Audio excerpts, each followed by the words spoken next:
My Immortal, a Harry Potter fanfiction. Originally written by Bloody Wrist 666. Re-uploaded to fanfiction.net by Midnight Essence. Narrated by Sentry. Chapter 1.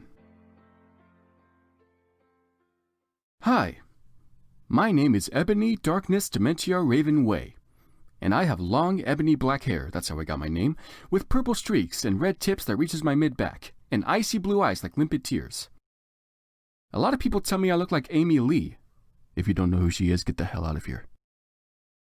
I'm not related to Gerard Way, but I wish I was because he's a major fucking hottie. I'm a vampire, but my teeth are straight and white. I have pale white skin.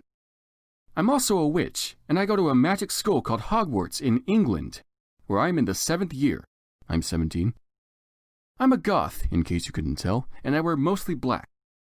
I love Hot Topic, and I buy all my clothes from there. For example, today I was wearing a black corset with matching lace around it and a black leather miniskirt, pink fishnets, and black combat boots. I was wearing black lipstick, white foundation, black eyeliner, and red eyeshadow. I was walking outside Hogwarts. It was snowing and raining, so there was no sun, which I was very happy about. A lot of preps stared at me. I put up my middle finger at them. "Hey, Ebony!" shouted a voice. I looked up. It was Draco Malfoy.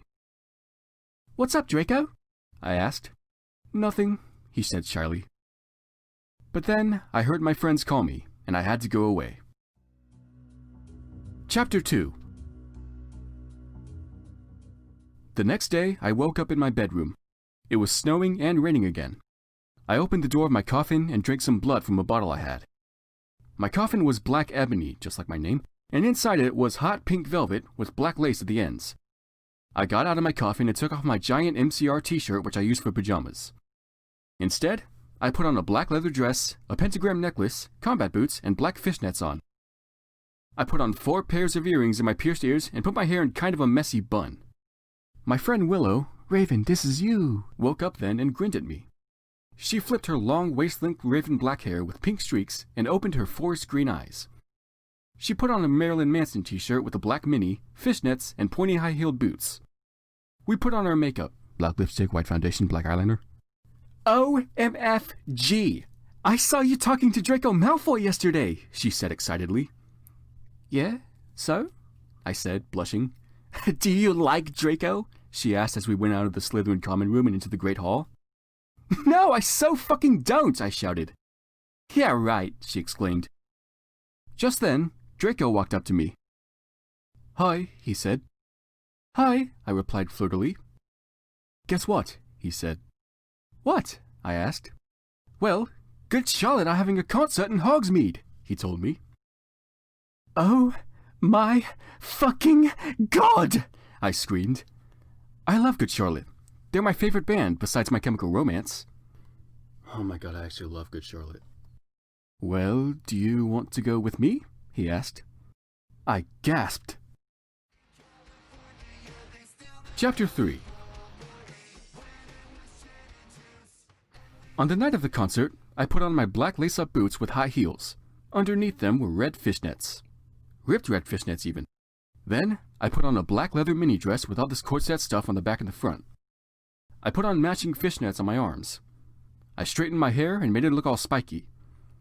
I felt a little depressed then, so I washed my hands. I read a depressing book while I waited for my hands to dry, and listened to some Good Charlotte. I painted my nails black and put on tons of black eyeliner.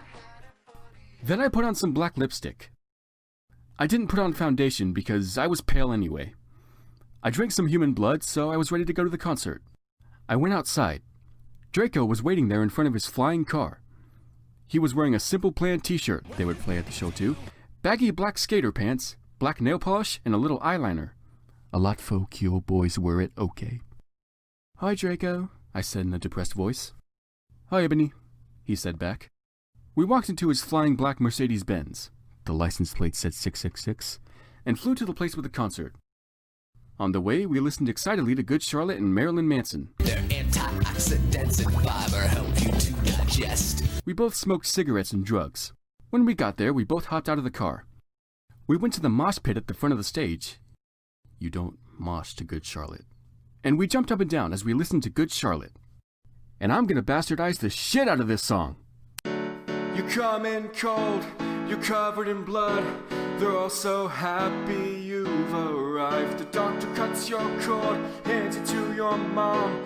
She sets you free into this life. Fuck! Sang Joel. I don't own the lyrics to that song. Joel is so fucking hot, I said to Draco, pointing to him as he sung, filling the club with his amazing voice. Suddenly, Draco looked sad. What's wrong? I asked as we marched to the music. Then I caught on. Hey, it's okay. I don't like it better than you, I said. Really? Asked Draco sensitively, and he put his arm around me all protective. Really, I said. Besides, I don't even know Joel, and he's going out with Hillary fucking Duff. I fucking hate that little bitch, I said disgustedly, thinking of her ugly blonde face. The night went on really well, and I had a great time. So did Draco. After the concert, we drank some beer and asked Benji and Joel for their autographs and photos with them. We got GC concert tees. Draco and I crawled back to the Mercedes-Benz, but Draco didn't go back into Hogwarts. Instead, he drove the car into the Forbidden Forest! Chapter 4. Draco! I shouted. What the fuck do you think you're doing? Draco didn't answer, but he stopped the flying car and walked out of it. I walked out of it too, curiously.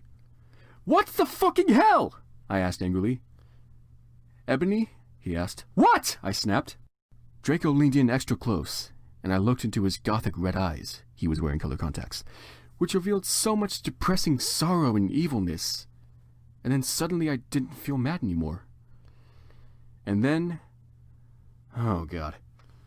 Suddenly, just as Draco kissed me passionately, Draco climbed on top of me and we started to make out keenly against a tree. He took off my top, and I took off his clothes. I even took off my bra.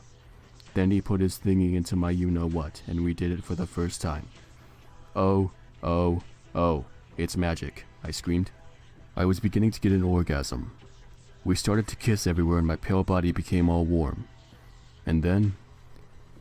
What the hell are you doing, you motherfuckers? It was... Dumbledore. Chapter 5, and I still can't believe I'm doing this. Dumbledore made Draco and I follow him. He kept shouting at us angrily. You ludicrous fools, he shouted. I started to cry tears of blood down my pallid face. Draco comforted me.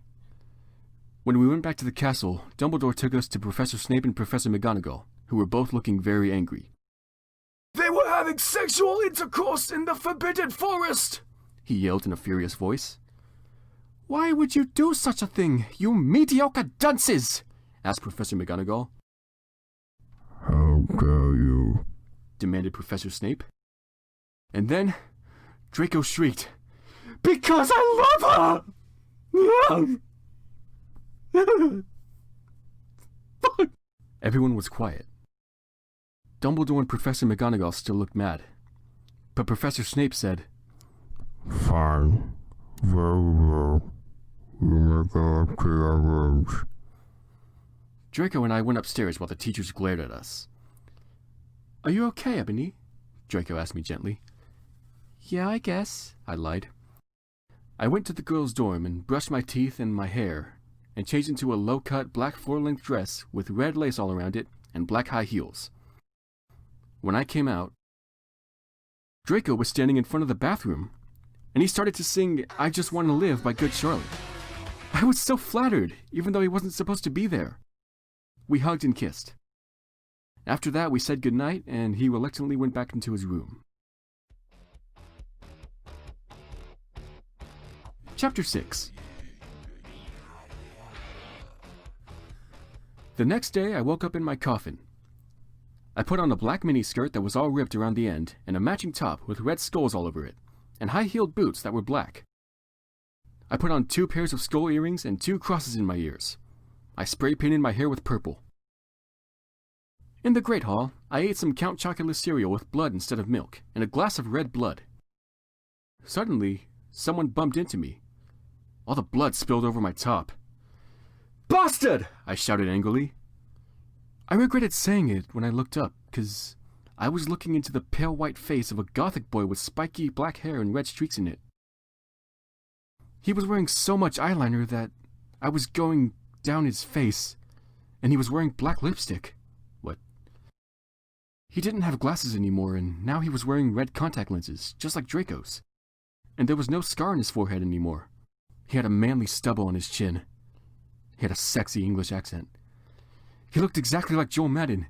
He was so sexy that my body went all hot when I saw him, kinda like an erection, only I'm a girl so I didn't get one, you sicko! "I'm so sorry," he said in a shy voice. "That's alright. What's your name?" I questioned. "My name's Harry Potter, although most people call me Vampire these days," he grumbled.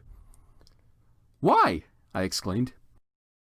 "Because I love the taste of human blood," he giggled. "Well, I am a vampire," I confessed. "Really?" he whimpered. "Yeah!" I roared. We sat down to talk for a while. Then Draco came up behind me and told me he had a surprise for me, so I went away with him. And we'll find out what that surprise is next time on Sentry Reads. Thanks for listening.